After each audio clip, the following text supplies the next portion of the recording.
All right. What's up, everybody? Welcome to episode 16 of the Meet Me in the Basement podcast. This is just going to be a little solo cast from your boy, Donnie Drizzle. Glenn is not able to make it with me today. So we're going to be breaking down UFC 260. That was last night. Huge card, a lot of finishes. There was only, I think, one decision on the entire main card. Let me take a look. I have my notes right here. Main card.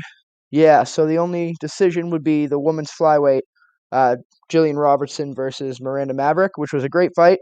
Miranda Maverick is a beast. Jillian Robertson is a wizard on the ground.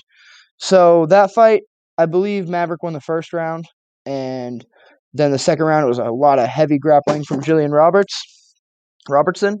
I don't know if you heard, I just dropped a bunch of stuff over there. Whatever, I'll get it when I'm done with the show.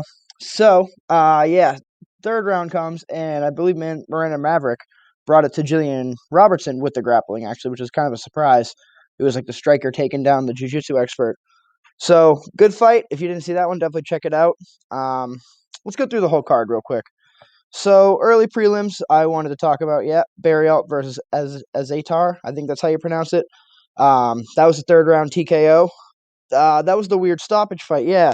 So, Azatar apparently got his mouthguard knocked out, and he was rocked, like, hard, so hard that he actually, like, reached down and stopped fighting to grab his mouthguard, and nothing had happened. The referee went to, like, jump in and then didn't, and it was just weird. Who was the referee? Jaron Lavelle, or is that his name? I forget. It's something. Yeah, he looks like Gru from that Steve Carell movie. But anyway, it was just a weird finish. A little extra damage there that didn't need to take place, but it happens. Can't all be perfect. It's a very stressful job being a referee of a UFC fight, especially on a big pay-per-view. So, I guess the guy gets a pass as far as we're concerned.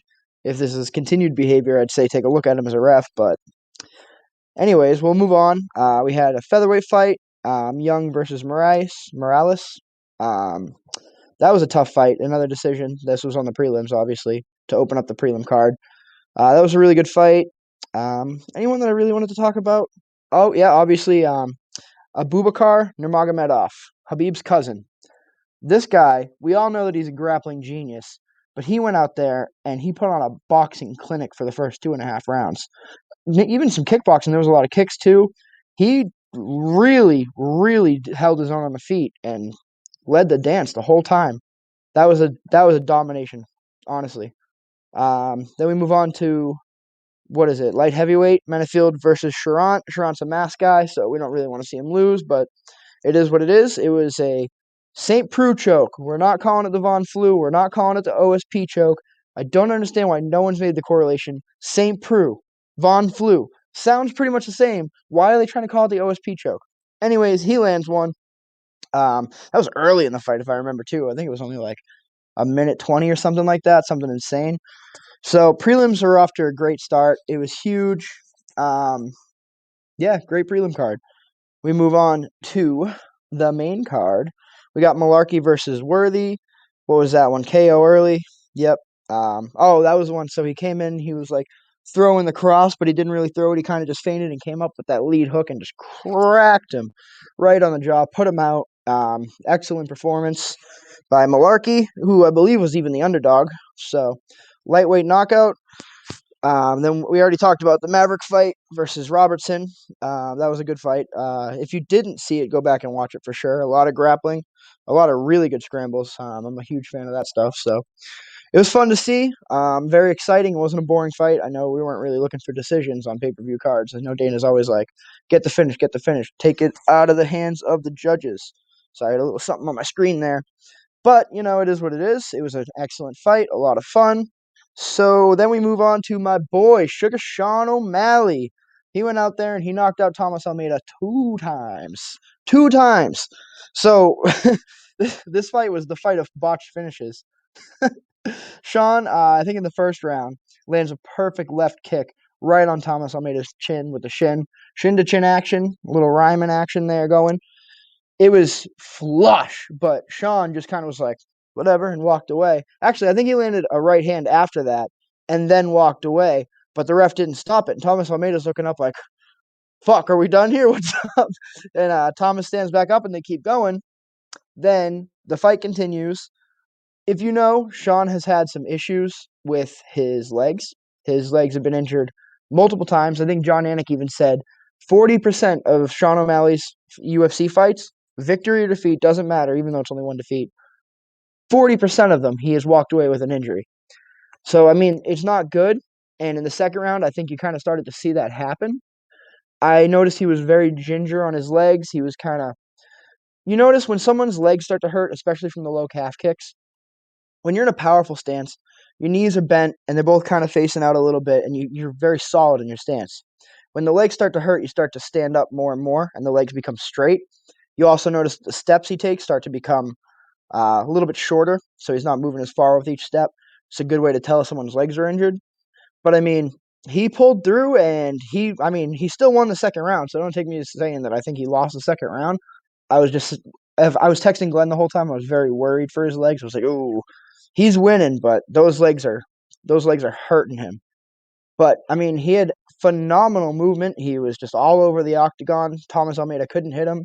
Let's take a look at the stats even because I got the stats here. So we're right here. Sean O'Malley. Yeah, it was 86-25 with 2 knockdowns. They credited Almeida with a takedown. I don't remember that happening. I just watched the fight again this afternoon before I started filming this, and I don't remember a takedown, but the UFC has him credited for one. Even 86-25, I feel like a lot of those 25 strikes from Thomas Almeida were like jabs that weren't even really intended to land.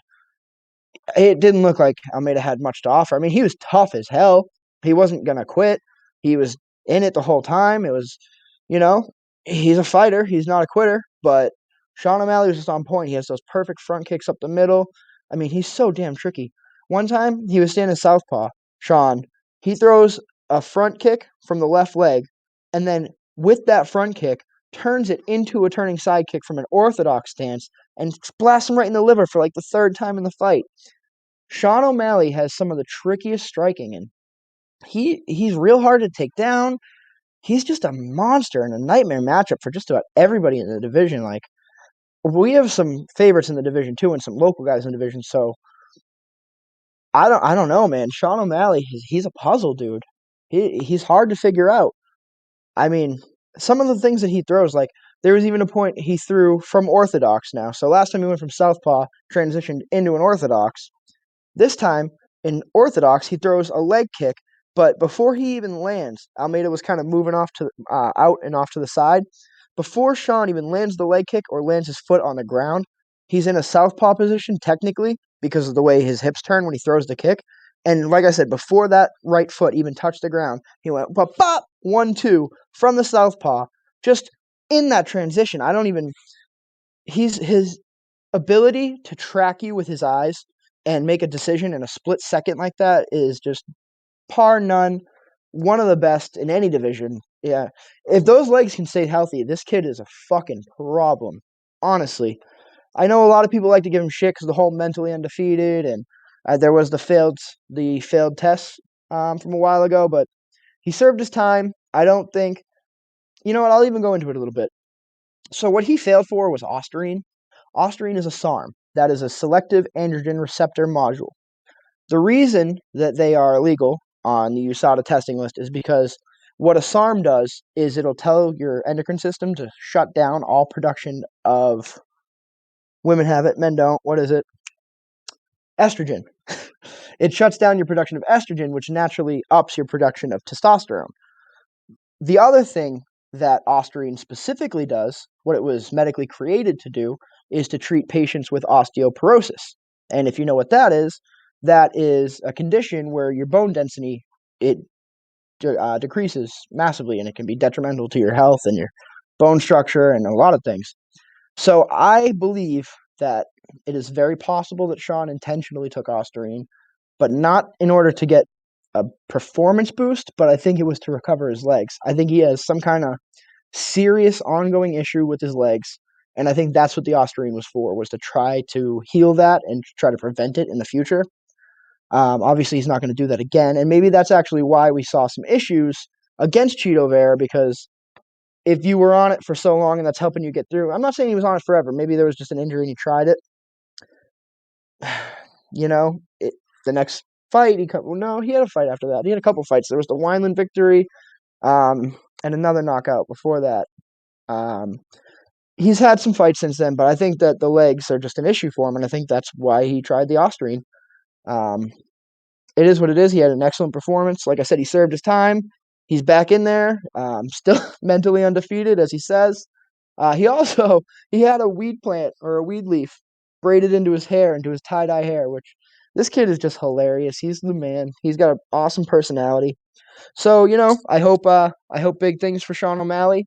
Hopefully we get to see him in there with one of the top guys soon because I think his only top 10 fight was against Cheeto Vera, who was not even top 10. That was like top 15. I think Cheeto was 12 and he lost. So not according to him, but he lost. So we'll see. I don't know who would be a good matchup for him off the bat. There's a lot to happen at the bantamweight division. Um, excuse me. We will talk about that a little later. Our boy Rob Font's got a fight against Cody Garbrandt coming up at bantamweight.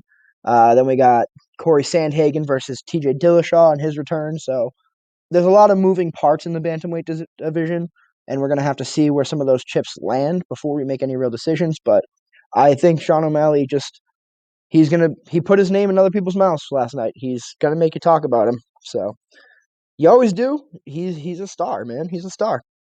So we'll move on to Tyron Woodley versus Vicente Luque, or Vicente. I always do that. I add an N. Tyron Woodley versus Vicente Luque. This was a slobber knocker. So Tyron's been getting a lot of criticism because Tyron tends to take too much time and too much patience in his fights. He'll back up a lot, and I've said this before. I criticized him for it, and I mean I'm a fucking fat armchair fighter, so don't take what I say too personally, Tyron. But he does like to bide his time and back up, and then throw that one big overhand, and then a left hook behind it, if there's even anything behind it.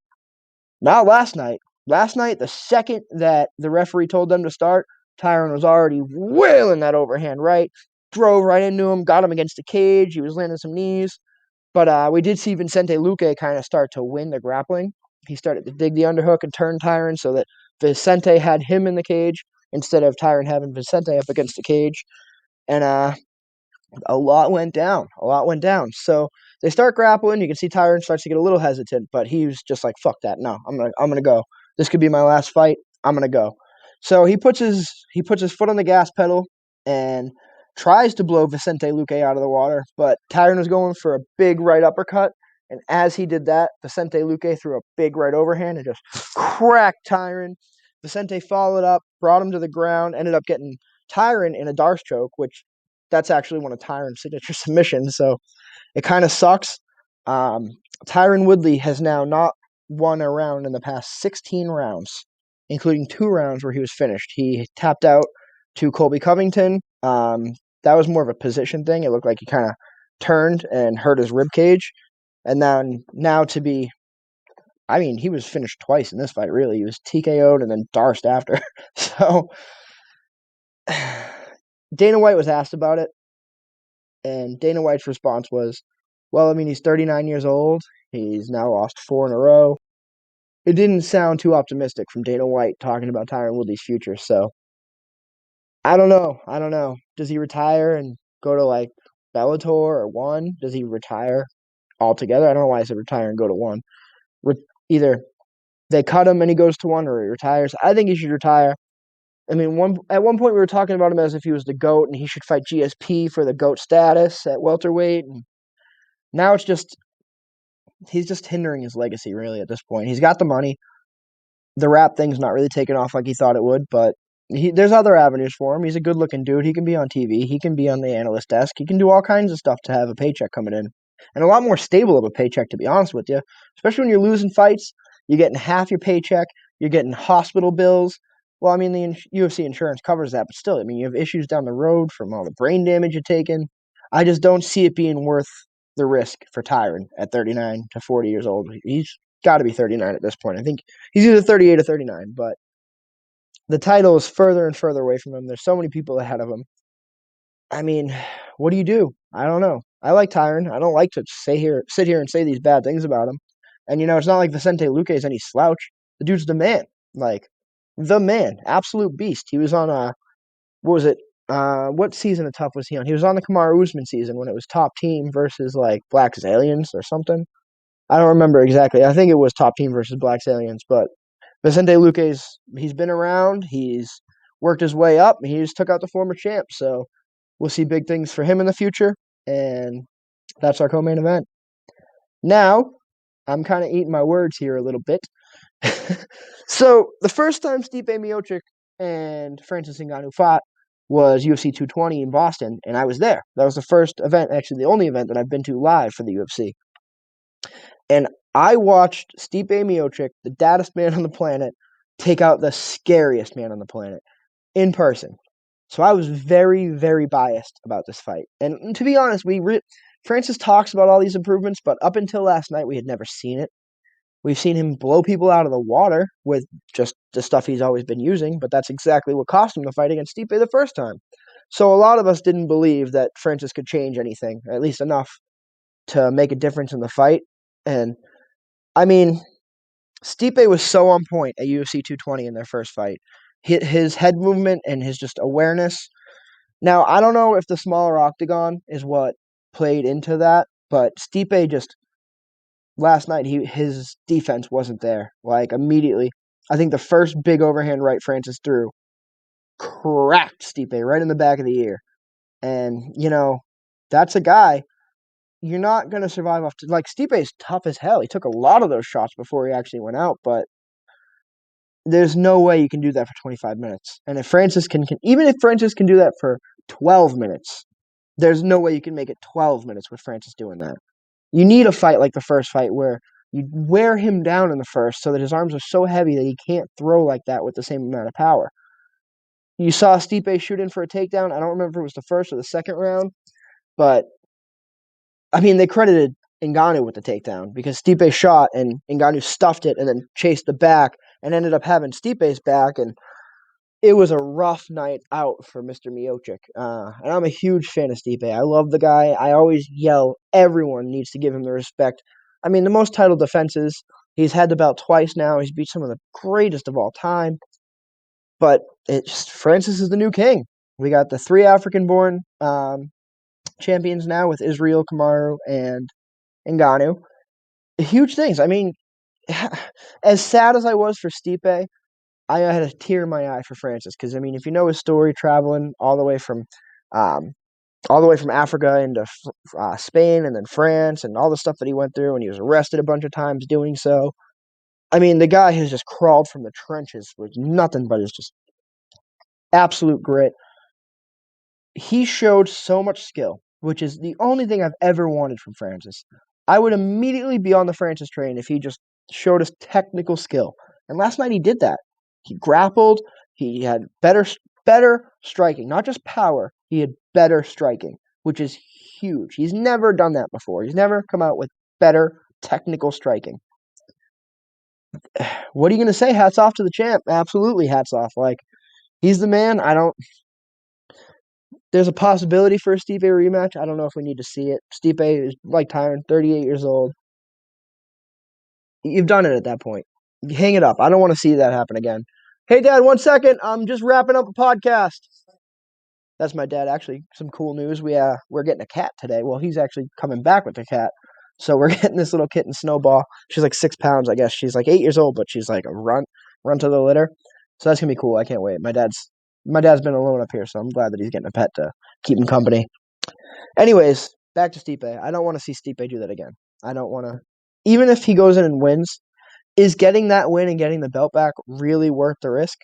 To me, it's not. Like, Stipe is already known for having CTE issues. He won't admit it, but the way he talks is friggin' scary sometimes, and I just don't want to see that happen again. I'm very happy to have Francis. If anyone's gonna beat Miocic and be the new heavyweight king, I'm glad it's Francis because that guy fucking deserves it. Like, seriously, hats off to him. Pumped. Kamaru Usman was in Francis's corner, which was really cool to see. The support, probably there to help him with his wrestling a little bit because obviously that's going to be Stipe's biggest tool. What are you gonna do? Like, it's Francis Ngannou, man. The guy hits with a Ford Escort power. Like, that's no joke. So I don't know. I don't know what happens now. John Jones is claiming, oh, I'm not scared of Francis. I don't care. Daddy's home. Then he's saying stuff like, show me the money. He's never going to take that fight. There's no way. He has to now. I mean, honestly, his reputation is going to be ruined if he doesn't. If he all of a sudden goes back to light heavyweight, even if he destroys Jan Blachowicz, doesn't matter. You're putting all this weight on and you're bragging about daddy's home and you don't give a shit if it's Stipe or Francis and then you're going to turn down the fight because you're not getting paid enough. Dude, you're on a contract. Your paycheck hasn't changed. What, because Francis is scarier, you should get paid more money? No. If you held on to the belt at light heavyweight and made it a super fight, fuck yeah, you'd be getting pay-per-view points, man. You'd be getting a bunch of money. But you chose to do it this way. So it is what it is. If he backs out now, then he's eating his words and he can no longer talk about Israel because at least Israel had the balls to do what John's not going to do, apparently. We'll see. We'll see. It left a real bitter taste in my mouth to see John Jones kind of like being wishy-washy about whether or not he's going to fight. Like, oh, if Stipe won, you would have moved up, but Francis won, so you're not going to now? Come on, man. Goat talk. Just all the stuff that he says, like, do it, man. You talked all this shit. You posted all these videos of you squatting and throwing up all the weights. Let's see it, man. Otherwise, stop talking on Twitter. So that wraps it up for UFC 260. Like I said, we do have some fights coming up that I wanted to talk about. Specifically, Rob Font versus Cody Garbrandt. This is going to be a big fight for Rob. I think that Rob has all the tools to get this done. I think Rob's going to go out there, and I think he's going to get a second-round knockout of Cody Garbrandt. I'm calling it right now. I love Cody Garbrandt. I'm a huge fan of him, Team Alpha Male, all those guys, Chad, Uriah. I love all those guys. But Rob Font has beautiful, beautiful boxing, just as good as Cody Garbrandt does. Cody is known for his boxing. So is Rob.